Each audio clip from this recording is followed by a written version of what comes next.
Of the transaction start हो जाता है। फिर वहां से ledger posting, trial balance. But सिर्फ profit and loss and balance sheet पे अकाउंटिंग रुकता नहीं है, बिकॉज ये जो इन्फॉर्मेशन आपने डिराइव की है, ये इंफॉर्मेशन को यूज करके मैनेजमेंट को डिसीजंस लेना है, right? So they have to stop at a decision making, at a better control etcetera.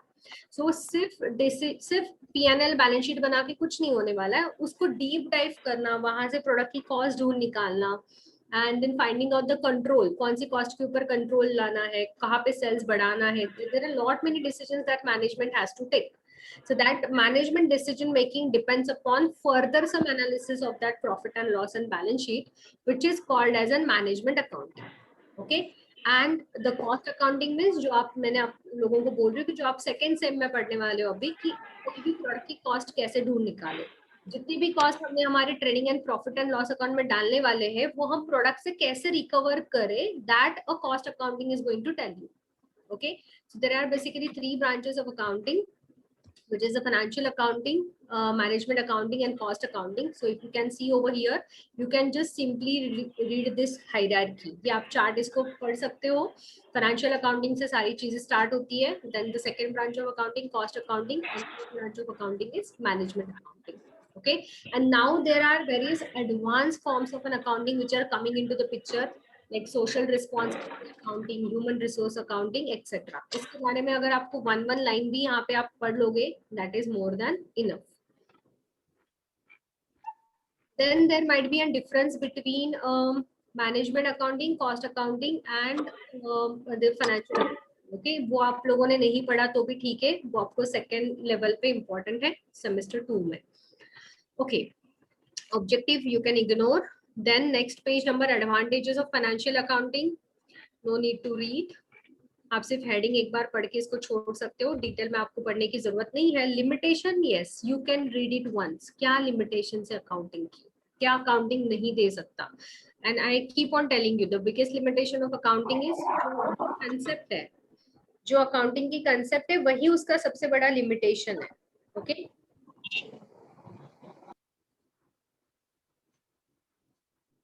So accounting क्या concept है? That accounting is done on a historical cost basis. Accounting it can be done only for the monetary transaction.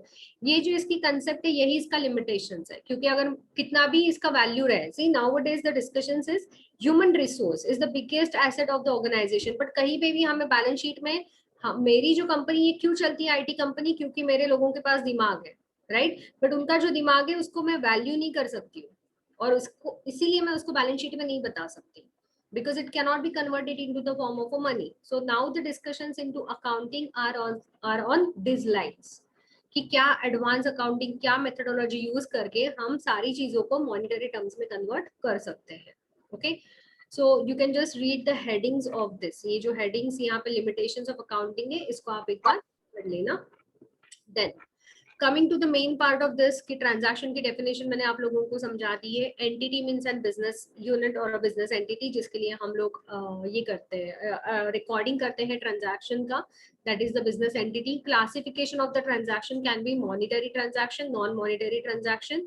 Non monetary means barter transaction, okay, and monetary transactions means जहां पे भी money's worth is attached to it, it becomes a monetary transaction. Further, monetary transaction is divided into cash transaction and credit transaction. वो दोनों भी हमने देख लिया. Then you can read is, see यहाँ पे दिया है cash transaction and credit transaction and barter transaction. ये तीनों आप लोग पढ़ लेना. This is page number 1.16 of Nirali publication. Please go on marking the pages. Go on marking the pages. इसमें से आपको क्या पढ़ना है? What do you need to read from this?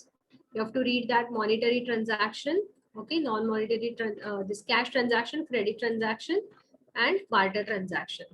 ये paragraphs आपको पढ़ने. I have already explained you this. Event is nothing but a transactions happening. Bunch of the transaction is called as an events. Okay. Goods का definition हमने cover किया. You can read and few examples are given here. Definitely goods के definition के relation में कुछ ना कुछ तो पूछा जाएगा. Okay. Then capital expenditure, revenue expenditure, and deferred revenue expenditure. Okay, so deferred revenue expenditure, don't bother about it. This is not going to be asked, but yes, capital and revenue expenditure definitely. So this again becomes an important paragraph that you can read. Capital expenditure and revenue expenditure, ये दोनों भी आपको पढ़ना है. And they might have given this with the examples also, which I have already explained you. Revenue मतलब बार बार होने वाला खर्चा, daily, monthly या साल में एक बार. Capital मतलब once in a blue moon that you do those expenditure like machinery, furniture, etc. Okay, so those are the capital expenditure. Examples के साथ पढ़ना. Deferred revenue expenditure, I explain you this on the board today. ठीक है, फिर आप इसको पढ़ लेना. Income entry means doing an recording of the transaction in the original books of the accounts. Original books of accounts मतलब journal में record करना is nothing but the entry. Voucher मतलब जिस document के basis पे आप transaction को record करते हो. For example, कैसे पता चलेगा आपने purchase किया है? How do we get to know? Ma'am, bills. Bill. So bill is nothing but a voucher. जो आपके पास invoice आता है ना, वो कुछ नहीं है, वो एक voucher है. Right? So there is a sales invoice, there is a purchase invoice, etc. जो सामने वाले के sales invoice है, वो हमारे लिए purchase invoice है, right? So that is nothing but a voucher. Income means having some economic benefit for a longer period of time is called as an income. And entry means जैसे मैंने आपको कहा कि original book में उस transaction को record करना मतलब entry करना. And narration, all of you know narration क्या है? What is narration? Brief explanation of entry. So explanation of about an entry which is just written below the entry starting with the word being. ये इसका formal definition है narration का. Okay. Then profit and loss I will be again explaining you जब हम final accounts कर रहे हैं तभी. But in short you just can read few of these examples they have given. Nothing is going to be asked about profit and loss. सिर्फ वो GP वाला ध्यान में रखो. Gross profit कैसे निकलता है? Gross profit निकलता है sales minus cost of the goods. Okay, then comes the assets. किसे किसे assets कहते हैं हम लोग? जो long term benefits आपको देते हैं is called as an assets. So there can be 3 types of assets. Balance sheet में आपको मैंने already बता दिया कि balance sheet की asset side कैसे दिखती है. Fixed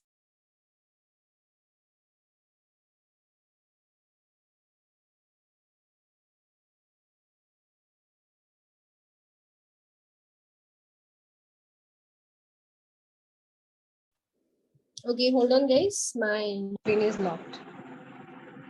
Okay, so if I read out this correctly, so it says that assets. Are you able to hear me? My video is stuck for a minute. I will be back. But can you hear me? Yes, ma'am. Yes, ma'am. Okay, so assets, fixed assets. Like जो real account है वो सारे हम कहते हैं कि assets. So asset can be an tangible or it can be intangible. Okay, so tangible के हमें सारे fixed assets के examples पता है, intangible के हमें पता है. Then, okay, someone have to ping myself.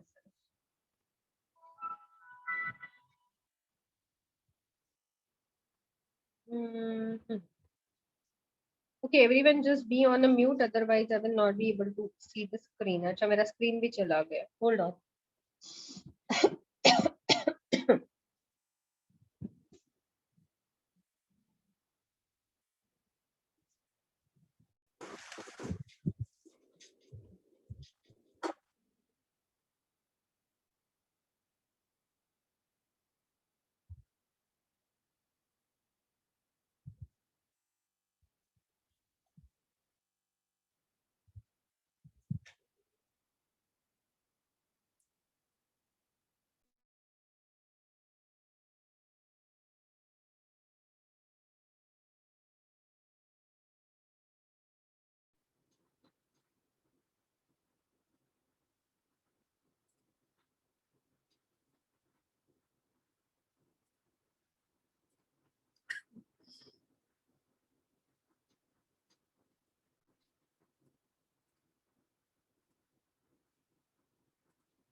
Okay, are you able to see the screen? Yes, ma'am. Okay, so coming back, assets are divided tangible, intangible, and expenditure. As I told you, revenue expenditure and capital expenditure को हम दोनों को split करते हैं. तो ये जो expenses यहाँ पे आपको दिख रहे हैं, these are revenue in nature, बार बार होने वाला खर्चा. Okay, and assets will be like fixed assets and current assets, and there is a investments. Okay, so current assets mean जिसका बैलेंस बार बार बदलते रहेगा, cash, bank, debtor, stock, bills receivable etcetera. What do you mean bye liabilities? Liabilities क्या होती है? Anything that you owe to someone is called as a liability. Okay, so the amount that the business owes to the outsider is known as a liability. It represents the claim that outsider have on the business. यानी सामने वाला ये बोल रहा है कि मुझे आपसे कुछ लेना है, तो that means it is his claim on the business. Okay, वो business को claim कर रहा है कि आप मुझे ये पैसे दे दो, like that. So liability is an amount that is owed to the outsider. Contingent liability मतलब ऐसी लायबिलिटीज कि जो आपको पता नहीं है श्योर शॉट कि ये लायबिलिटी आपकी आने वाली है या नहीं. For example when I tell you that मेरा कोर्ट में कोई केस चल रहा है and I don't know if I have to pay that penalty और नॉट. ओके, सो अगर वो मैं केस हार गई तो मुझे पेनल्टी आएगी. That is called as an contingent liability. Liability which is not fixed, which exact इसका अमाउंट भी नहीं पता या आएगी कि भी नहीं ये भी नहीं पता है, that is called as an contingent liability. Okay, so you can read this with the examples. Just I explain you the code wala case ka isme example hoga. Net worth. So guys, net worth means आपके जो भी total asset. Okay, please remember the formula of net worth. ये net worth का formula देख लो आप लोग. Balance sheet में जब हम हमारे टोटल जो एसेट्स होते हैं उसमें से जब लायबिलिटीज को माइनस करते हैं ना, that is called as a net worth. So that net worth is nothing but the capital. Net worth मतलब इन शॉर्ट कैपिटल रहने वाला है आपका, but that capital plus reserves and surplus को मिला के नेटवर्थ बोला जाता है. Okay, if you look at the formula, sorry,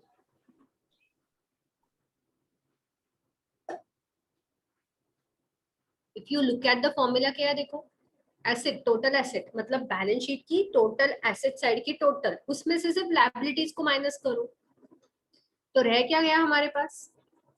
network. हमारे पास बैलेंस शीट, अगर आप ऐसे बैलेंस शीट बनाते हो राइट, यहाँ पे हमारे सारे एसेट्स हैं.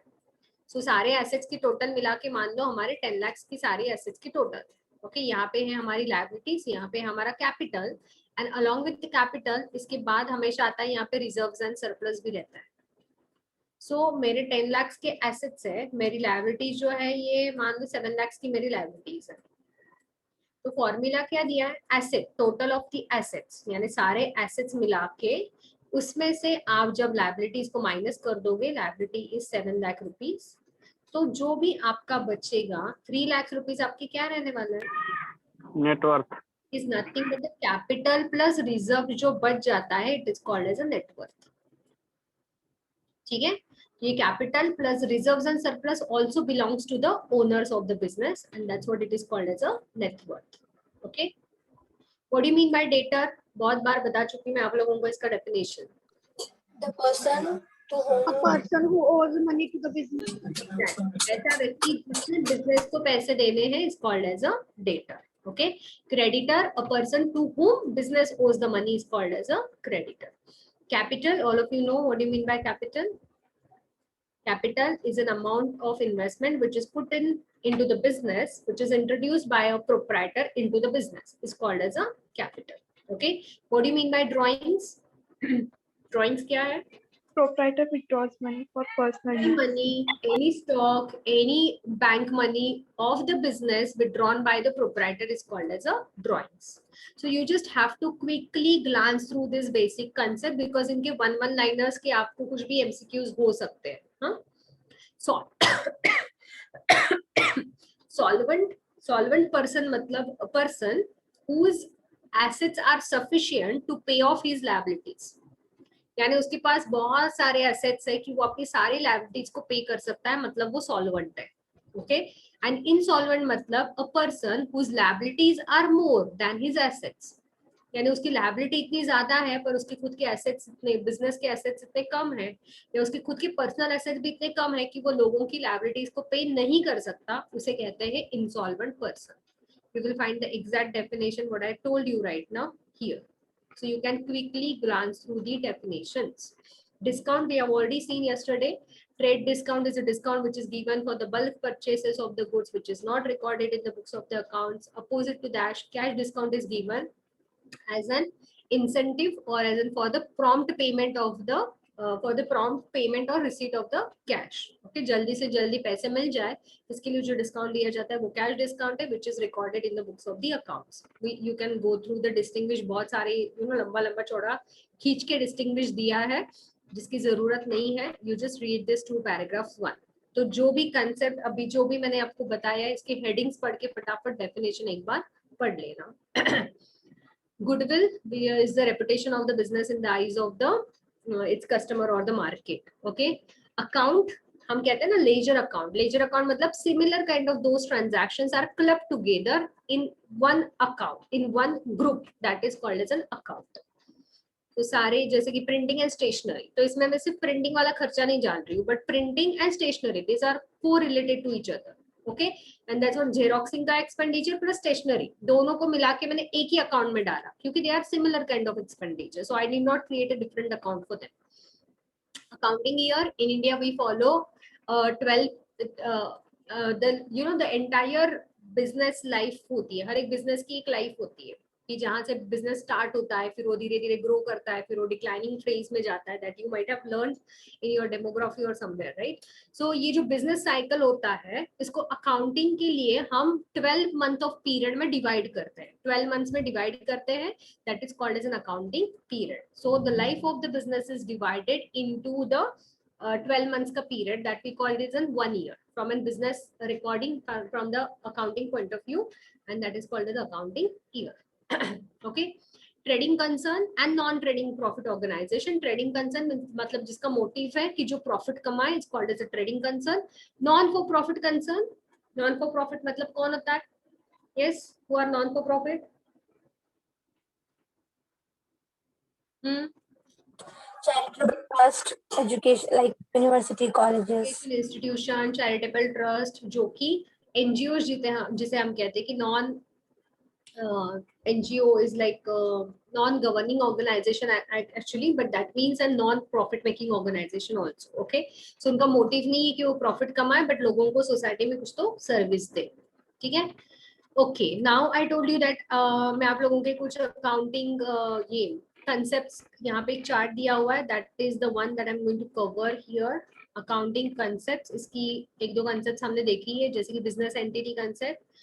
Okay, then there is called as a dual aspect concept. मतलब हर एक entry will have at least one debit and credit. That is called as a dual aspect concept. There is a monetary concept, money measurement concept. That means every transaction can be recorded in the books of the accounts only when we can measure it in terms of money. That is called as a money measurement concept. तो ये बहुत बड़े बड़े paragraph दिए हैं. Instead of that, there is a one chart given.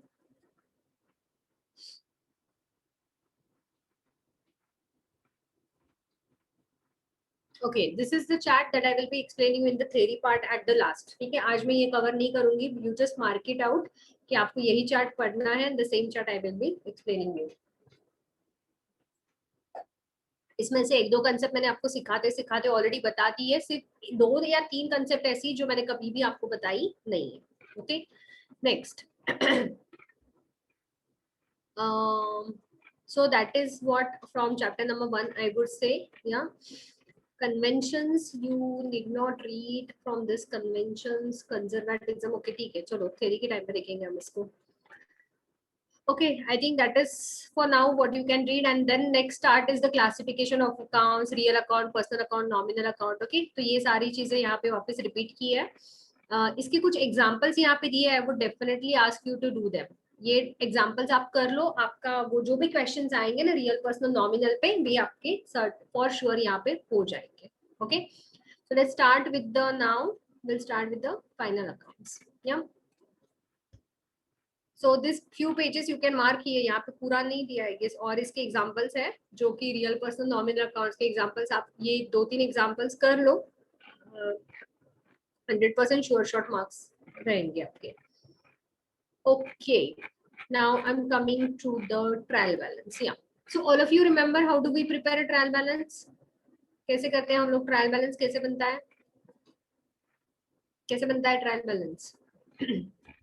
Okay, तो आज मैं आपको एक लेजर पोस्टिंग बताती हूँ and then from trial balance. यहाँ पे भी एग्जांपल है real personal nominal. Okay, 2.12 page number 2.12 के बाद You will find here question and solution. Please do them. ये आप एक बार लिस्ट भी पढ़ लोगे ना तो आपके दिमाग में फिट बैठ जाएगा. Those who are especially science student, please read out these ones, all the illustrations.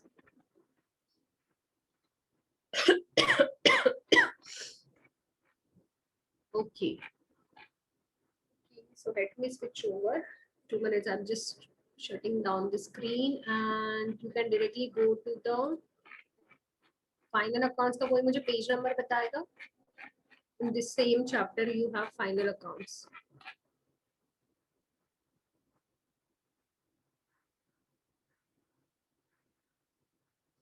ये आपका सेकेंड चैप्टर ही बहुत बड़ा चैप्टर है जिसमें सब कुछ कवर्ड है, जर्नल, लेजर, ना, trial balance etcetera. Have you guys practiced few cash book के sums आपने practice किए हैं? We took one sums I remember of the cash book. Cash book का हमने with single column, double column, petty cash book, right? We took few sums. क्या आपने उसके आगे किया है क्या कुछ?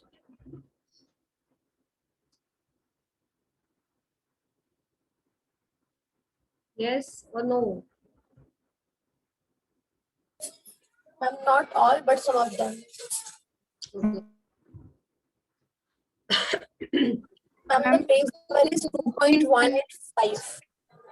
2.185. Yeah. I'm almost अच्छा 55 में आ गई हूँ मैं.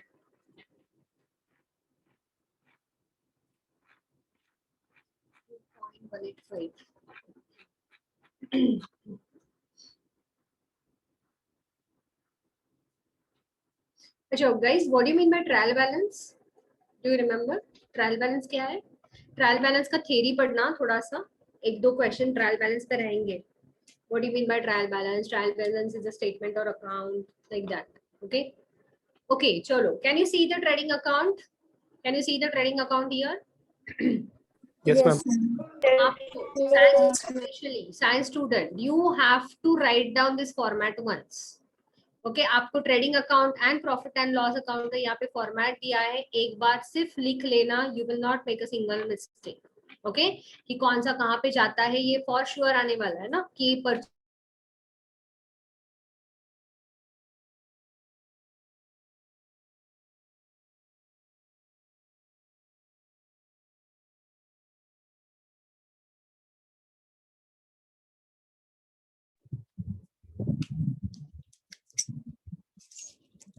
Okay, I'm switching my screen.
Check board is visible. So I'm just quickly going to explain you the ledger का process because what I have seen is हमने journal का process देख लिया, right? Journal entry.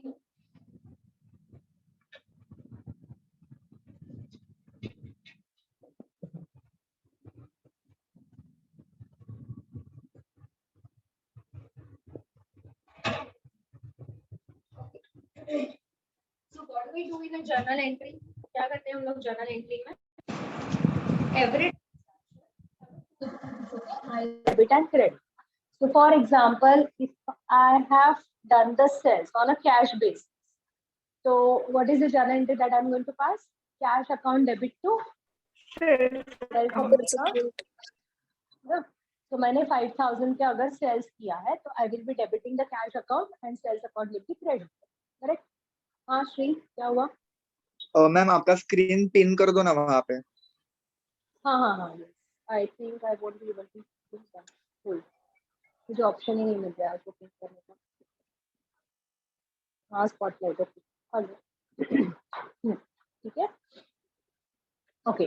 तो अगर ये transaction मैं करती हूँ और ऐसे मेरे पूरे दिन के 50 एक ट्रांजैक्शन हो जाते हैं कि जिसमें कहीं पे तो मैं कैश अकाउंट डेबिट कर रही हूँ, फिर कहीं पे मैं कैश अकाउंट क्रेडिट कर रही हूँ, so how do I know what is my cash balance eight the end of the day? मुझे कैसे पता चले कि मेरा कैश बैलेंस कितना है, right? So sometimes I will be debiting cash account. अगर मैं कुछ परचेज कैश बेसिस पे करती हूँ तो मैं परचेज अकाउंट को डेबिट करूंगी, कैश को क्रेडिट करूंगी। So I will have so many transactions in a day where I will be debiting few, crediting few. How do I get to know what is my cash balance? And to simplify this, a process called as an ledger posting has been created. Okay? So इसके बाद वाली जो step होती है journal के बाद वो होती है लेजर पोस्टिंग। तो लेजर पोस्टिंग में होता क्या है कि जितने भी आपके पास अकाउंट्स है उसका एक समरी बनता है एक ही जगह पे। For example, if this is my cash ledger,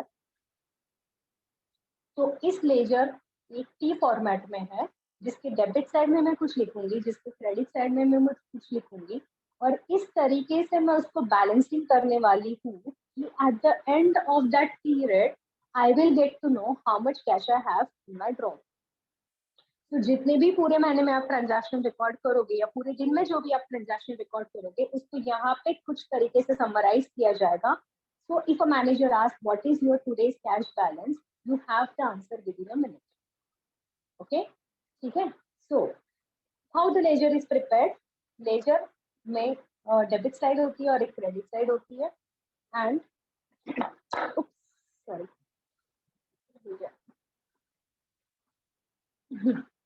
तो लेजर की दो साइड्स होती है, एक होती है डेबिट साइड और दूसरी होती है credit side. Okay, now on the debit side you have the date, particulars, then you have, अगर ये लेजर है तो यहाँ पे जेएफ वाला कॉलम आपको दिखाई देगा and one more column you have for the amount. ठीक है, this is the debit side of a cash any ledger. Okay, the same columns are repeated on the credit side of the ledger, which is credit side में क्या होगा?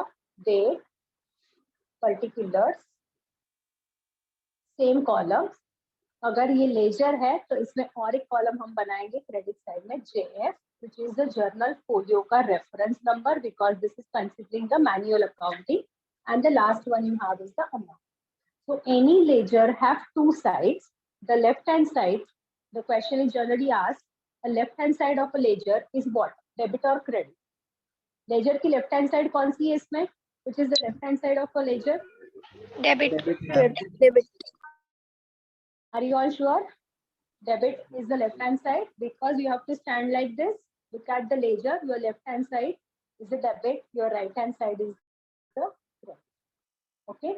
So ये मेरा ledger का format. Now what is going to happen, यहाँ पे cash account मैंने debit किया है, इसका लेजर पोस्टिंग मुझे कैसे करना है? Come to the cash account, अगर कैश अकाउंट डेबिट हुआ है I will go to the cash account debit side. जिस डेट का ये ट्रांजैक्शन है वो डेट में यहाँ पे डालूंगी। मान लो दिस इज द 1 जैन का ट्रांजैक्शन, तो ये डेट मैंने यहाँ पे डाल दिया। Okay, so that date is recorded here and cash account is debited, so I will go to the cash account debit side. कितना अमाउंट आया मेरे पास? 5,000. So I'm going to mention the amount here 5,000. Cash account debit to जो account credit हुआ है उसका नाम हम यहाँ पे रीजनिंग में लिखते हैं टू सेल्स अकाउंट। ठीक है, कैश अकाउंट डेबिट हुआ इसलिए मैं कैश लेजर के डेबिट साइड में गई, डेट डाला, कितने से कैश अकाउंट डेबिट हुआ? 5,000 से। Now whenever a cash account get debited, in which situation cash account get debited? कब हम कैश अकाउंट को डेबिट करते हैं? When do we debit Cash comes in. Cash comes in. When cash comes in, received, जब भी cash आएगी तब हम कैश अकाउंट को डेबिट करेंगे, जब भी कैश आएगी कैश को क्रेडिट करेंगे। क्या मैं कह सकती हूँ कि कैश अकाउंट की डेबिट साइड हमेशा रिसीट्स बताती है? Can I say that? Yes or no? Can I say that? Cash account का डेबिट साइड हमेशा क्या बताती है? रिसीट्स। एंड कैश अकाउंट की क्रेडिट साइड हमेशा क्या बताएगी? Payment. Because whenever a cash goes, I'm going to credit the cash account.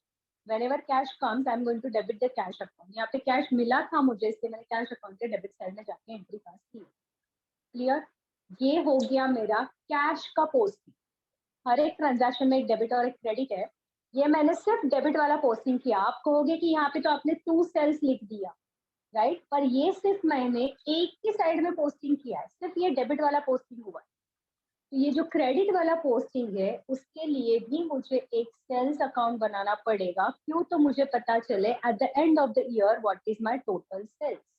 वो मुझे कहाँ से पता चलेंगे? मुझे एक साथ सारे सेल्स कहीं तो रिकॉर्ड करने पड़ेंगे ना, तब पता चलेगा। तो मेरे जितने भी सेल्स होंगे, again those all will be recorded in a sales ledger with the same columns. जैसे ये कैश का लेजर है, ये सेल्स का लेजर है, इसमें सेम वही कॉलम्स है जो कि मेरे ऊपर कोई भी लेजर में सेम कॉलम्स है। सेल्स अकाउंट यहाँ पे क्रेडिट हुआ, तो मुझे सेल्स अकाउंट के क्रेडिट साइड में जाना है। After put the date 2019 Jan 1st, कितने अमाउंट से सेल्स अकाउंट क्रेडिट हुआ? 5,000 रुपीज। तो मैं अमाउंट कॉलम में जाके लिख दूंगी 5,000। क्यों क्रेडिट हुआ? कैसे किया मैंने ये सेल्स? क्या मैंने उधारी पे दिए गुड्स? क्या मैंने कैश लिया? Right? So this sales account is credited by cash, मतलब मैंने कैश में सेल्स किया। जो अकाउंट डेबिट हुआ है उसका मैं नाम रीजनिंग करके लिख रही हूँ। रीजनिंग मतलब कैसे सेल्स किया ये पता चले। ये सेल्स मैंने कैश में किया, इसलिए यहाँ पे बाय कैश आ गया। ओके, अगर ये मैंने क्रेडिट पे किया होता तो यहाँ पे कोई तो एक पार्टी का नाम आ जाता। ठीक है, यहाँ पे कोई एक पार्टी का नाम आ जाता। ठीक है, okay. So sales account is credited by cash rupees 5,000। तो ऐसे पूरे एक दिन के ट्रांजैक्शन, पूरे महीने के ट्रांजैक्शन डिपेंड आपको आपका लेजर कब खत्म करना है। आपको अगर इस महीने का लेजर खत्म करना है हर रोज का हर रोज, if you want your cash balance on a daily basis, आप कैश लेजर को डेली बेसिस पे क्लोज करो। If you want to know your sales balance on a daily basis, sales ledger हर दिन को क्लोज करो। Okay, now what you mean by the balancing of the ledger? Balancing of the ledger means, जैसे मेरे इसकी debit में कुछ entries है, मान लो जब भी मैं पेमेंट करूंगी इसकी क्रेडिट में कुछ एंट्रीज जाए। तो Jan 1st को मैंने कुछ परचेसेस किए, so I will be doing it here by purchase account. See, I'm not going into much of the details of the ledger because the simple reason they can't ask you to create a ledger. Okay, the only thing that they may ask you is key. If cash is received for the sales, or if you have done the sales on a cash basis, then cash ledger will be debited or credited. Batao. If you have done a sales on a cash basis, cash ledger or cash account will be debited or credited. आपका answer क्या होगा? It will be debited. Debited. Cash ledger has to be debited. This is what they are going to ask you from the ledger posting. They can't ask you to do the ledger posting, but what they can ask you is cash ledger फिर आप debit करोगे कि credit करोगे। Okay, तो अगर आपको basic postings के rule पता है, then you will be very easily able to answer this question. Even जो कैश बुक वाला चैप्टर है सब्सिडरी बुक्स में, कैश बुक वाला चैप्टर, वहां पे भी वो लोग आपको यही पूछने वाले कि अगर आपने कैश में पेमेंट दिया है तो कैश बुक के कौन से साइड में आप एंट्री पास करोगे। If it is a payment, cash book का रहे या बैंक से पैसे जाए, कुछ भी रहे, अगर वो पेमेंट है तो वो एंट्री कैश बुक के या बैंक अकाउंट के क्रेडिट साइड में ही होगा। और अगर वो डेबिट है यानी आपको कैश मिला है, तो वो एंट्री कैश बुक के या कैश लेजर के डेबिट साइड में ही जाएगा। ठीक है, I am just giving you simple example of cash, जहाँ पे कैश और बैंक नहीं है। You have to first think of a journal entry, then you have to think of a ledger posting and then decide. या जब मैं ये कहूंगी कि आपको से machinery is brought in by a proprietor as a capital, बोलो क्या एंट्री पास करोगे? Machinery is brought in by a proprietor as a capital, क्या एंट्री पास करोगे? Machinery account debit to capital account. Machinery account debit to capital. Okay. Further to this, I asked you if the capital account a posting will be done on the credit side of a capital account or debit side of a capital account. What will you answer? Credit side of the capital Credit account. side. क्यों आपने ऐसे कहा? क्योंकि capital account credit हुआ है तो capital account के credit side में जाना पड़ेगा और उसकी क्रेडिट साइड में एंट्री पास करनी पड़ेगी, right? So this has to, if you know the process of how to do it, you will be able to answer those questions.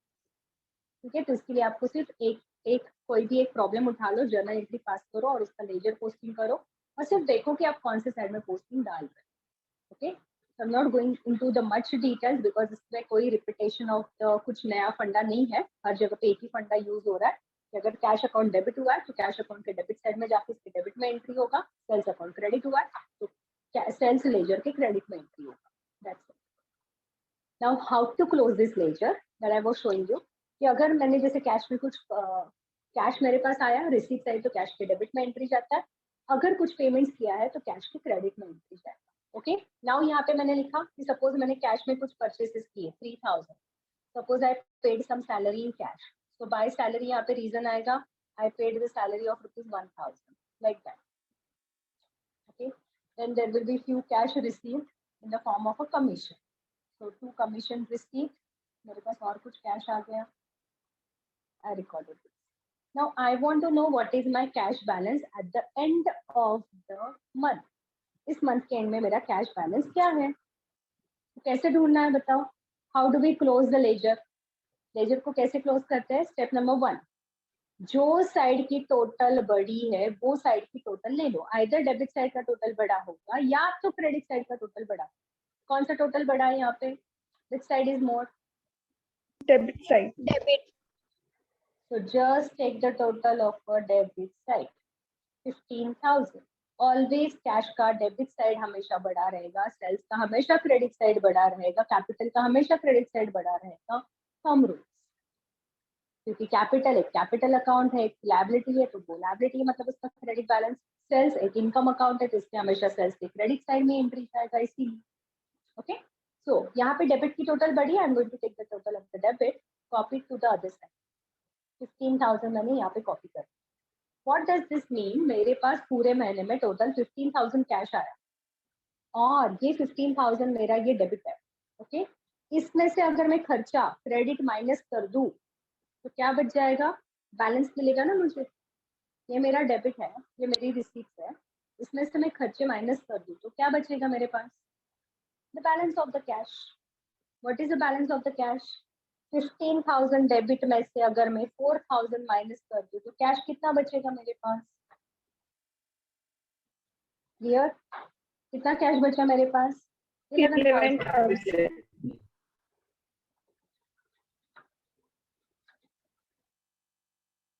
So this is shown by the ledger. ये किसने बताया मुझे मेरा balance? इस laser ने बताया. सिर्फ मेरी जर्नल एंट्री मुझे कभी भी बैलेंस बता नहीं पाएगी. Okay, so this is called as a by balance carried down. Why it is called as a balance carried down? This I am doing on the last date of that month. उस महीने के सारे transaction मैंने record कर दिए और ये आप डेली बेसिस पे भी जैसे कर सकते हो बोला, क्योंकि एक दिन में आपकी कैश में भी 10-15 ट्रांजैक्शन रिकॉर्ड होते हैं.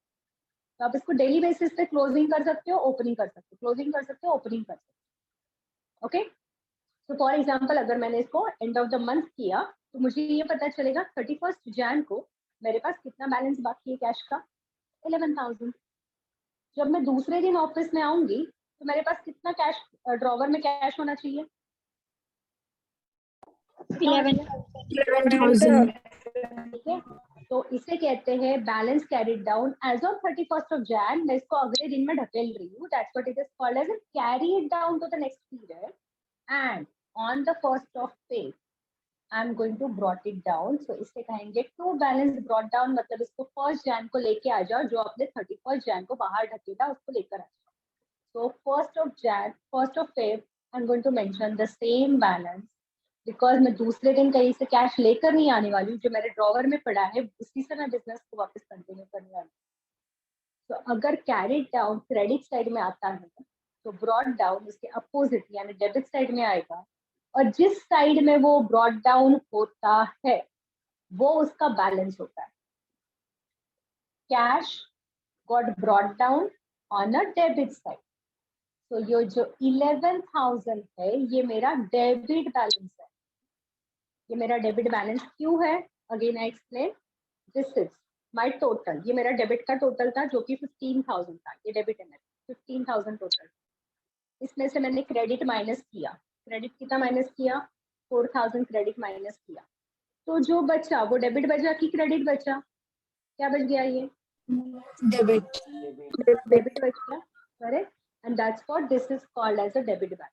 ये 11,000 मेरा डेबिट बैलेंस है. And trial balance is nothing but the list of all ledger accounts with their balances. अगर मैं 31 जैन का ट्रायल बैलेंस बनाना चाहती हूँ,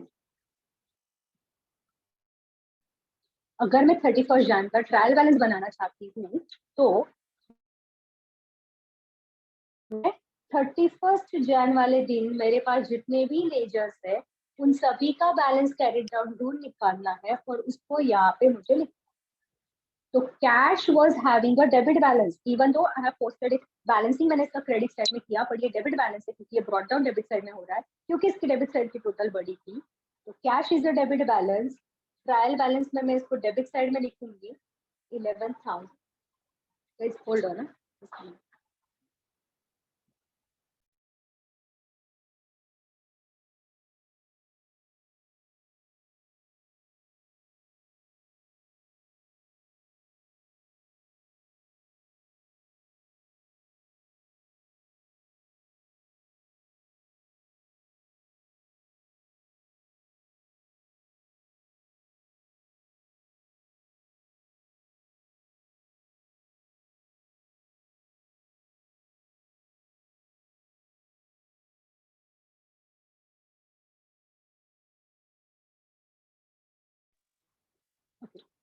तो कैश का ये मेरा डेबिट बैलेंस है. इसलिए जब मैं ट्रायल बैलेंस बनाऊंगी तो मैं कैश को डेबिट साइड में लिखूंगी.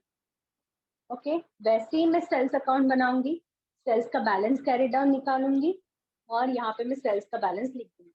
इससे मुझे क्या पता चलेगा कि 31 ऑफ जैन वाले दिन मेरे पास कितना कैश था, मेरे पास टोटल इस डेट तक कितने सेल्स हो गए थे. तो मान लो यहाँ पे 50,000 है, तो टोटल मेरे अब तक के सेल्स 50,000 है. As on trial balance is always as on a date. यानी अब भी मेरे पास क्या है, अब भी कितना है.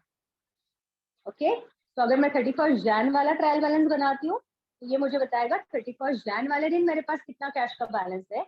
अगर मैं 1 फेब का बनाती हूँ इवनिंग का तो वो कुछ और रहने वाले. ये सारे बैलेंसेस चेंज होने वाले 1 फेब को क्योंकि इसमें कुछ और ट्रांजैक्शन ऐड हो जाएंगे. फिर आपका डेबिट साइड का टोटल अलग आएगा, फिर आपका बैलेंस कैरी डाउन अलग आएगा. Okay. So every day your balances are going to change. So trial balance is always as on a particular date. So इस दिन मेरे पास कैश का बैलेंस कितना है, इस दिन मेरा परचेसेस का बैलेंस कितना है, यानी मैंने अब तक कितने टोटल परचेसेस किए. ओके. तो मान लो मैंने अब तक टोटल 30,000 की परचेसेस किए है. तो अगर मैं परचेस का लेजर बनाऊंगी तो परचेस के लेजर की डेबिट साइड की टोटल 30,000 होगी, या फिर उसको मैं क्रेडिट साइड में कॉपी करूंगी. फिर मैं यहाँ पे लिखूंगी बाय बैलेंस कैरी डाउन क्योंकि यहाँ पे क्रेडिट में कुछ भी नहीं है. परचेसेस की क्रेडिट में कोई भी एंट्री नहीं जाए.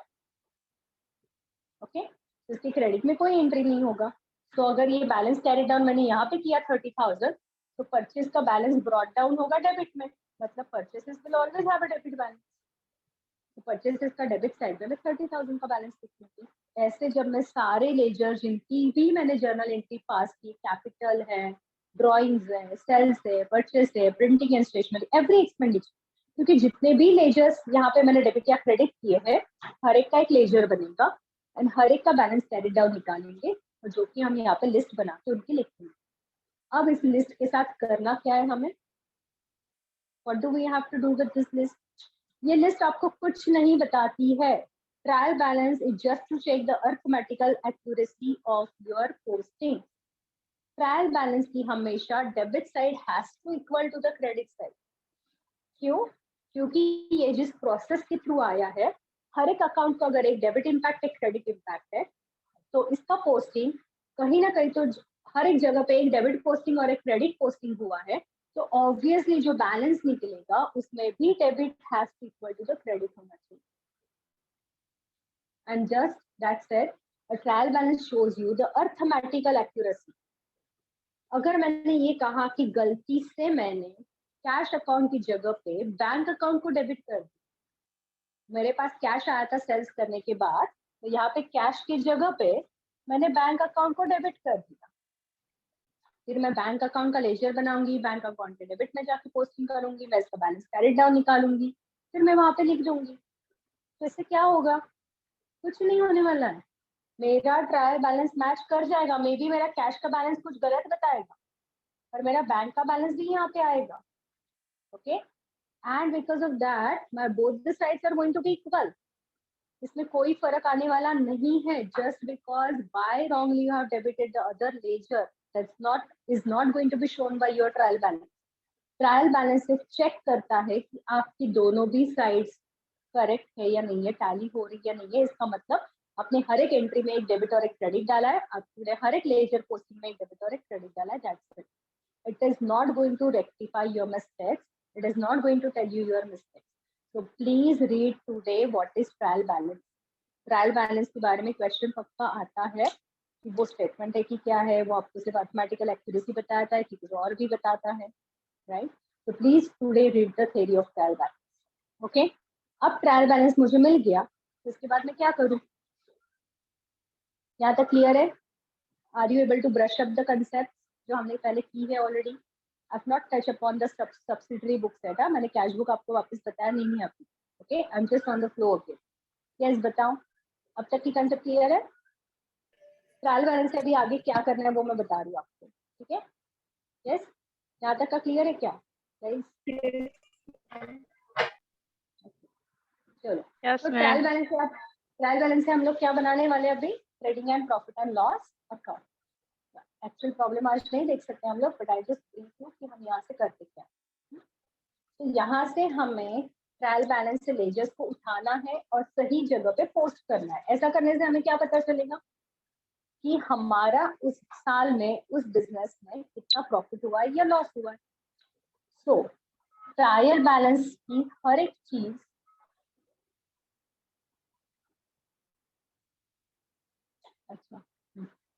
ओके, तो ट्रायल बैलेंस की हर एक चीज आइदर जाएगी profit and trading and profit and loss account में, या तो जाएगी बैलेंस शीट में. ठीक है, so if it is a revenue expenditure, if it is a revenue expenditure in the trial balance and it is related to your production activity, factory area, okay, expenditure hai, but revenue in nature, expenditure which is revenue in nature and which is related to your factory area, that means purchases. Let's take an example of purchase. So purchases of a raw material is related to my factory area. That's what when I explained you yesterday कि ये factory से related जो भी होगा ये कहाँ पे जाएगा? Revenue. तो ट्रायल बैलेंस से मुझे परचेसेस का बैलेंस उठाना है, क्योंकि पूरे साल में मैंने कितने परचेसेस किए वो वहां पे लिखा हुआ है. अगर मैं पूरे साल के मेरे यहाँ पे परचेसेस डाल दूंगी, यहाँ पे सेल्स डाल दूंगी, यहाँ पे फैक्ट्री के रिलेटेड खर्चा डाल दूंगी, factory rent, and then I have carriage in ward, all related to the factory expenses. If I put here, what I get to know is the gross profit. तो हमें ट्रायल बैलेंस से उन balances को उठाना है और सही जगह पे डालना है. प्रॉफिट एंड लॉस में जाएगा आपका salary, indirect expenses, rent etcetera. Indirect income will be on the commission received, interest received on the credit side. Okay, and what goes into the balance sheet? Balance sheet में क्या जाता है? What goes into the balance sheet? Net profit. वो तो जाता ही है, but आपके क्या जाता है? For example, cash is my current asset. तो बैलेंस शीट में यहाँ पे फिक्स एसेट्स होते हैं जैसे कि मशीनरी, बिल्डिंग एक्सेट्रा. तो यहाँ से मुझे बस उनके बैलेंसेस उठाने हैं कि मशीनरी का बैलेंस यानी मेरे पास इस डेट में कितनी मशीनरी है, तो वो मैं मेरे एसेट में यहाँ पे बैलेंस शीट में बताऊँ. राइट, इस डेट में मेरे पास कितना कैश है, तो balance sheet is always as on the date. जिस दिन के ट्रायल बैलेंस का आप बैलेंसेस लिख रहे हो उसी दिन का आपका बैलेंस शीट बन सकता है। तो अगर ये 31 जैन का है तो बैलेंस शीट भी मेरा 31 जैन का ही होगा। This two can not be separate. ये 31 जैन का और ये 28 ऑफ फेब का ऐसे नहीं हो सकता है, क्योंकि ये बैलेंसेस आपको किस दिन के दिए है, 31 जैन के, तो उस दिन के ही आप आपके एसेट्स और लायबिलिटीज को यहाँ पे बता पाओ। ओके, ठीक है। यहाँ पे आपके जाएंगे फिक्स्ड एसेट, यहाँ पे आपके जाएंगे current asset. On the liability side what we have, liability side में क्या क्या होता है? Capital, bills payable, Capital. Here we have bills payable, creditors, all the liabilities, outstanding rent, etc. ठीक है, so balance sheet will be showing the liabilities. तो trial balance से हमें हर एक का बैलेंस उठाना है और रिस्पेक्टिव हेडिंग्स में, रिस्पेक्टिव हेड्स में डालना है, either trading account, either profit and loss account और आइदर बैलेंस शीट। तो इसके जो डेबिट बैलेंसेस है, listen to me now carefully, इसके जो डेबिट बैलेंसेस है वो आइदर हो सकते हैं आपके रेवेन्यू एक्सपेंसेस, रेवेन्यू एक्सपेंसेस है जिनका डेबिट बैलेंस है, for example salary is a revenue expenditure, but salary you know is related to the corporate indirect expenditure, so salary जाएगा profit and loss. If it is a revenue expenditure which is related to the factory, for example factory rent, ये सारे debit he balances, expenses will always have a debit balance. तो अगर ये factory rent है तो factory rent जाएगा trading and trading account. तो अगर ये रेवेन्यू एक्सपेंसेस है तो they have to go either trading account और प्रॉफिट एंड लॉस अकाउंट। अगर ये रेवेन्यू इनकम है, अगर रेवेन्यू इनकम है, रेवेन्यू मतलब बार बार होने वाला इनकम, तो either it will go to the profit and loss account credit side, commission indirect. मगर वही अगर सेल्स है तो इट्स अ डायरेक्ट एंड इसलिए ये जाएगा यहाँ पे ट्रेडिंग अकाउंट के क्रेडिट साइड। तो either it can be debit में आइदर रेवेन्यू एक्सपेंडिचर हो सकता है या तो कैपिटल एक्सपेंडिचर हो सकता है। अगर वो रेवेन्यू एक्सपेंडिचर है तो depending upon if it is direct or indirect it will either go to the profit and loss or it will go to the trading account. And if it is a capital expenditure, for example machinery purchase, machinery का balance is a capital expenditure 50 lakhs. So capital expenditure having a debit balance has to go to the assets. सारे nominal accounts जाने वाले हैं either trading and profit and loss में, सारे real accounts and personal account debit balances वाले जाने वाले हैं एसेट साइड। ओके, वही अगर कोई real account and nominal account रहा जिसको क्रेडिट बैलेंस है, for example creditors, now creditors is a personal account, क्यों, लोग है ना वो जिनको मुझे पैसे देने हैं। Creditors having a credit balance is a liability and it is going to go to the balance sheet liability side because it creditors है, लोग personal account है, personal account having a credit balance will go to the balance sheet liability. Clear? तो आपको ये करने के time पे exam case, MCQ exam के पॉइंट ऑफ व्यू से आपको सिर्फ थंब रूल ध्यान में रखने हैं, क्योंकि आपको उठा के कहीं पे भी कुछ भी डालना नहीं है, ना ही आपको नेट प्रॉफिट ढूंढना है, ना ही आपको ग्रॉस प्रॉफिट ढूंढना है। आपको सिर्फ क्या बताना है, क्या ये एक्सपेंडिचर ट्रेडिंग में जाएगा, डेबिट में जाएगा कि क्रेडिट में जाएगा, क्या ये एक्सपेंडिचर कैपिटल एक्सपेंडिचर में लैंड बिल्डिंग मशीनरी, क्या ये बैलेंस शीट के एसेट साइड में जाएगा कि लायबिलिटी साइड में जाएगा, क्या ये ट्रेडिंग में जाएगा या प्रॉफिट एंड लॉस अकाउंट में जाएगा। अगर आपका बेसिक क्लियर है कि वो नॉमिनल अकाउंट है, कि वो रियल अकाउंट है, कि वो पर्सनल अकाउंट है, आप कहीं पे भी अटकोगे नहीं। Okay, and if it is a direct expenditure or indirect expenditure that you have to define. Clear? yes ma'am. Okay, so we'll do one trading account, profit and loss account sum tomorrow. मैं sum सिर्फ इसलिए लेने वाली हूँ कि आपको एक बार you get the flow of the final account, but actually speaking sum कुछ भी हमारे काम आने वाला नहीं है। आपको ये आइडेंटिफाई करना ज्यादा जरूरी है ट्रायल बैलेंस में से कि कहाँ पे क्या जाने वाला है। So please go through those format once again. Trading का format, profit and loss account का फॉर्मेट, बैलेंस शीट का फॉर्मेट एक बार अच्छे से देख लो, specially science student. Okay, so you don't forget कि क्रेडिटर्स बैलेंस शीट में जाते हैं, एसेट साइड में जाते हैं कि लायबिलिटी साइड में जाते हैं, एक्सेट्रा। ठीक है guys? Okay, I think I am clear on what is the expectations. Okay, so make sure you are not going to solve any problem of final account. But what is important that you are able to identify where it goes. Okay. Any questions? Without, we'll see if you Ma'am. adjustment as well. हाँ बोलो. Ma'am, when you are going to share the MCQs? MCQs. Thursday. Yes, ma'am. बोलो. So that we कल- can get idea how to solve. कल भेजती हूँ. Okay, done, आपको ma'am. Microsoft teams में ही भेज दूँ मैं. ठीक है, अगर पीडीएफ हो Yes, पाता ma'am. है तो मैं भेज देती हूँ, अदरवाइज माइक्रोसॉफ्ट टीम्स में आप सॉल्व कर. ओके, ठीक है.